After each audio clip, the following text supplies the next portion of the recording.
Пайгамбарыбыз айтат, ким истигфарды бекем кармаса, Алла Таала мага бардык тосулуп калган, жабылып калган жолдорун бардыгын ачып салат дейт.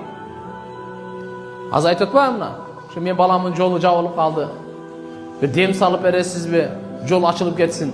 Багы жабылып калды. Dem салып бересизби? Багы ачылып кетсин. Же bir кайсыл жерге барып кой союп келейли, не кылайлы деп. Токто, истигфарды карма. Пайгамбарыбыз айтат, истигфарды эле карма, эч жакка баргандын кереги жок. Эч кандай дем салдыргандын кереги жок, эч нерсе кылгандын кереги жок. Үйүңүздө турасыз, Алла Таалам сизге жолуңузду ачат, багыңызды ачат, бейишиңизди ачат Алла Таала.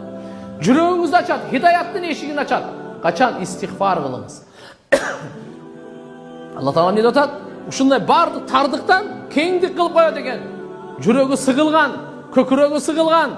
Алла Таалам кең кылып коет жүрөктү. Экинчиси, бардык жалачылыктан Алла Таала мага курсанчылык берет. Үчүнчүсү, ойлобогон жерден Алла Таалам ырыскысын жеткирет. Ойлобогон жерден ырыскысын Алла Таалам алып келип берет. Ошон үчүн иншалла истигфар кылайлы.